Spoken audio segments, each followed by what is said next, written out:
they have guys that put pressure on the rim. So you're going to have to rotate and help. And we'll have to figure out where our next rotation is coming from and do it. But, you know. And do it. They hit 21 threes, and Marcus Smart, Al Horford, and Derrick White combined for 15 of them. So those guys are good shooters. There it is. They combined for what? Throw some shade. 15 out of 8. I love Draymond. 7, 8. Not a believer. 15 for 20. Doing some math here. Right? Sounds like me. 8, 7, and 8. 8, 7, and 8. Sounds like someone salty. Right? Yeah. 15 for Sounds like me 23 and John for trying to those figure out how guys. many wins they need. 7. Carry the 2, and then But look, he's saying what we're saying. He's flat out saying it. Those freaking guys aren't hitting those many threes again. They won because these guys hit way more shots than you'd ever expect them to hit. Okay, and Tatum hit way right, less. Though. He's right. Tatum hit way less. Yeah, so but that doesn't again, explain their shortcomings in the fourth quarter, though. Like, I don't know. I feel like he's just trying to say, oh, this is all about these guys just getting lucky He's reaching. from behind the yard. Yeah, He's he's reaching. Absolutely. But, like, where was your response? Where was your response in that when the Celtics were stringing together stops? Like, you couldn't stop the bleeding. His response was a jacket 3. That we all knew exactly. The minute it left his hands, had no shot of going in. No his response was to be underneath the rim when Rob threw down that alley-oop and flexed on him. And that's what his response was. In word. Shout out to Jalen with the pass, too. Trash. That was it. That was during the Jalen run. And Jalen, right before that, Rob looked like he was laboring to me, and I was like, "This might be about time to get Rob." It was that time in the game where he kind of powers down, and that knee just starts barking, and his trips back and forth were getting a little slower, and he was barely making it back. And then he got up the court on that one, and Jalen found him, and he threw it down, flexed on Draymond, who just sat there like this and just kind of walked to the sideline. Yeah, he took it. He took it. That was a nice moment. Draymond also said they pretty much dominated for the first 42 minutes of the game.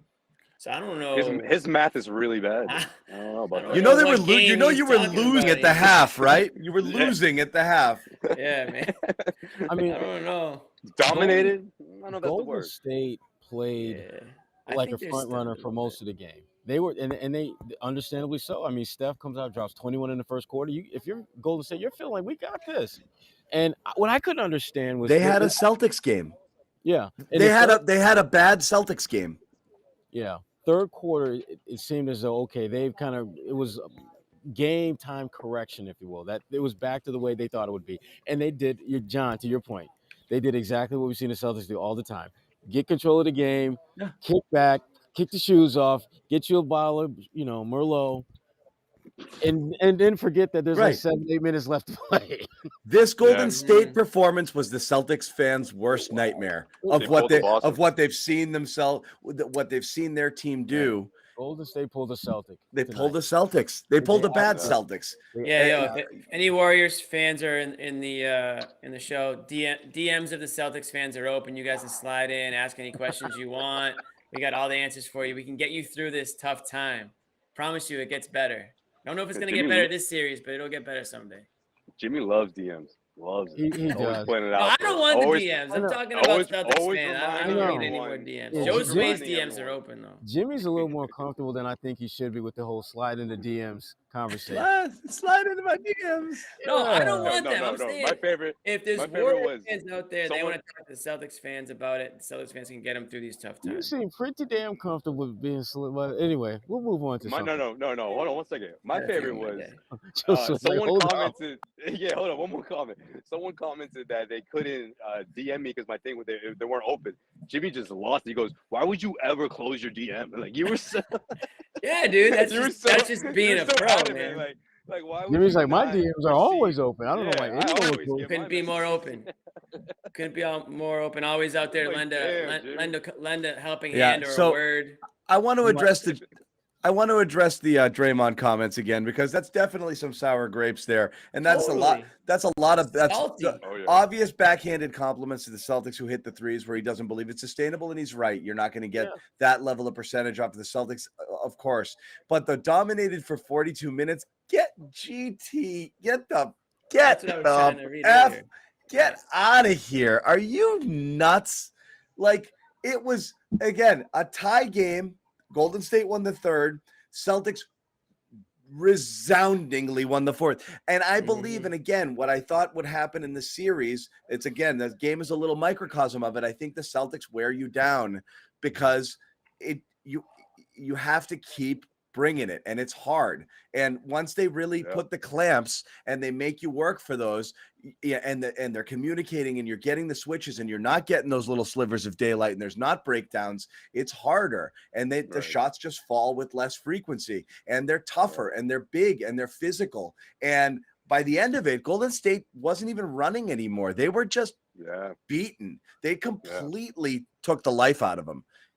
So to be riding that high after three, and then just to completely just give up, they were toast. The Celtics absolutely just beat them into submission. Yeah, but that's how this Warriors team is. Like, this isn't the same team that we saw 3-4 years ago. Front runners, guy coming off the bench to contribute. I mean, listen, they have weapons like that, but they're also vulnerable. And I think that we got a big. I think that they were exposed in a big way in that series against the Memphis Grizzlies. Granted, of course, they did win the series. However, that blowout game and a couple other games throughout that series where you saw them just completely, that offense just runs dry. And if you can put together stops, if you can continue with that aggressive, but again, it has to be throughout. Yes, they're going to go on their runs. You have to survive those. You have to continue to keep fighting, especially in the second half. But they turn the ball over at an incredible rate that we've never seen a Warriors team like this. In comparison to who they used to be and the team that were winning championships, it doesn't even come close. And the Celtics have to continue to capitalize on that. They have to look how vulnerable they are in certain stretches throughout the game. And that's what happens. You can open up a double-digit lead, and we know that Celtics can do that because they've done it to so many other teams. They did it to every single team along the way. And these were really good teams. They were battle-tested all the way through, coming into the NBA Finals. We talked about it. Sherrod said it, a couple of nights ago. Max and I said it. In terms of experience, I think the Celtics, they get a pass. They get a pass because of how dominant they've been and how battle-tested they've been up to this point, and this shows it in a big way in game one. What a message. Yeah, I'm looking so forward to game two, just to seeing the adjustments made by both teams. Because even when you win, you got to tweak some things, and the Celtics know that. But Golden State, I mean, the thing that I'm not sure they're going to be able to fix is their defense. I mean, they've got a very good defense, but the Celtics offense, I think, is a bad matchup for their defense. Because at some point, the gimmicky defense that you use it's just not going to work. At some point, you're going to have to actually play man-to-man. You're going to have to man up. You're going to have to actually have Steph guard a Marcus Smart or a Derrick White. And at some point, and Josue, the point that you made earlier about Klay Thompson, who one of my favorite players, he's not right. You can tell he's not that guy that he used to be. And it's sad because you want to see him get back to that level that he was before he had all the injuries, because he's a hell of a player when he's at. He wasn't right. A lot of their guys just didn't seem right. And I think, John, the point that you made about just wearing guys down, I think that has a lot to do with it. I think because the way this game was officiated, I mean, if you notice, nobody is complaining or saying, great job by the refs. They let them play. Dude, they absolutely let them play. Complete non-story tonight. Absolute. Somebody in the comments put it in there. A terrific game, and you did not have people barking both sides. No. It was a perfect game. No excessive whistles. You're always going to think you maybe got caught on the arm on a few of those. That's standard fare, but the refs had an amazing game, and that benefits the Celtics too, because you need to be able to play up on these guys. You need to play physical. You need to get through these screens, and you got to make your physicality and your presence felt. That helps. A game officiated like this really benefits Boston. Absolutely. I mean, there were a total of, I think it was 31 fouls between the two teams. No, 29. 16 against Golden State, 13 against Boston. Great flow with the game. We didn't feel like we were watching, a lot of the games that we've seen up to this point where the officials, all of a sudden, they become a story. Didn't feel that way at all. They weren't part of the story. That's good. Like that's what Jimmy just said, right? Yeah, that's good. They're not part of the story like they typically happen throughout this postseason.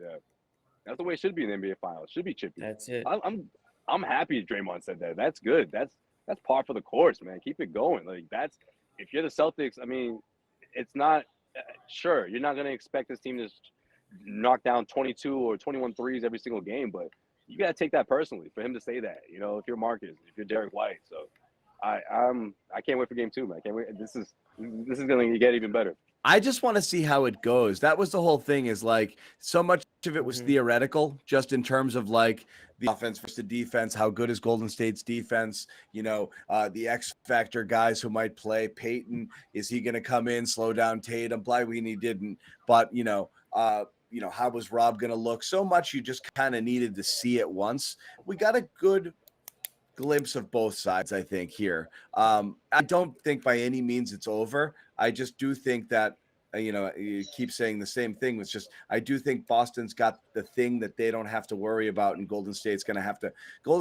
to solve things where the Celtics just have to kind of play their game, because there really isn't another way that they can play. They're just going to do what they do, and Golden State's got to figure out what the best way to solve that is. And what type of lineups that they want to use and how to go about it. Because otherwise, I mean, they're just used to just being Golden State, right? Like it's us, and we do what we do, and we have this awesome motion offense, and we, get moving, and we get a ton of, a ton of open threes off of screens and back cuts and all of this stuff. And, if the Celtics are uniquely designed to be able to make it hard on them to get the types of things they normally get, what do? Do they reinvent themselves? Do they just kind of hope that they shoot lights out every game in order to beat them? Do they hope that Boston goes ice cold? Do they try to play a more defensive lineup to try to keep the Celtics, at bay? I'm really not sure. I'm curious, what kind of adjustments comes back in game 2. The Warriors were never in control of this. I found it kind of shocking that Draymond post-game said they were in full control for we were talking about 46 that minutes or something. in the first hour and 15 minutes of the show. Games. That's mind games. Yeah, that's just mind games that's inside of just saltiness. Bobby, you're going to miss an hour 15. You're going to miss a few things. But yeah, we did. You're right. Draymond, boy, that was a ridiculous comment, right? Yeah, and it's 42 minutes. Give me a break. The game was freaking tied. Celtics had the lead at the half. In We talked Draymond's about it, defense, right? numbers seemed difficult for him in the middle of the whole court. So. they're not going to give the Celtics the credit, John. Like we talked about this coming in. They sweet talked them all day yesterday. Oh, this up and coming team. They kind of remind us of ourselves. Yes. We had a feeling they were going to get caught off guard, John, and they did in that fourth quarter. Exactly. Absolutely. Bobby, I And- think that's spot on. Honestly, it was like, oh yeah, they're cute. They're a cute little team. Like that's how They I felt. do nice honestly. The way I saw it, stuff. They reminded me of a younger me. It's like, Yeah. like Back when we were we're little supposed to say puppies- that. Back when we were nice little Yeah. puppies. They remind us when we were little puppies. Yeah. We were just learning. Scrappy. I think Right. that's spot on. They were, Sparky. Little tap on they the were talking. head. They were talking Good down. job. to They them. play with a lot of Yeah. spunk. They play with a lot of spunk. Yeah. out there. Yeah. They're Yeah. Sparky. Yeah, they're sparky. Yeah, Well, let's keep it 100. they're happy though. to be. You They're can not- tell they're happy to be here. They But- weren't watching Celtics tape. I don't think they were. At But least- Bobby, on top of before the 42 minutes thing, Bobby he also kind of dragged he's like, those guys. He's like, oh, well, let's look at the numbers. Horford and How bad was he, by the way? This but is one of he- his worst games I've but ever he's like seen. Horford, D. White, and blah blah blah shot all those threes. He's like, that's not gonna happen again. So I mean, again, they Oh, so didn't. you mean you're gonna go defend the 3-point shot this time, Draymond? I felt like he would let Right. him shoot it. Like he didn't believe in it. Like he was like, no, this isn't gonna happen. And then it happened. It was like, oh, that's not gonna happen again. It's like, but you Right. could have. Why didn't you try to prevent that in game 1? But hey, he was just as surprised as most of these Warriors fans out here. Oh, But they were then- stunned. The crowd, all those threes falling. Right. It was like, oh my God, how'd that happen? That was unbelievable. They're Yeah, like, it Derek, was. who? They were so confused. And another Al 30 bomb. I mean, this is just getting silly at this point. After the timeout, that was I the one was- I love too. Yeah. I was pretty high on the move, and it's miles and miles and miles and miles and miles better than I could have ever imagined this going. I mean, this is some of the best basketball he's played in his life. Never mean like, oh, this is similar to his prime, and this is, he looks like It's the old insane. Al. This is in some ways better than what Al's ever given anyone before.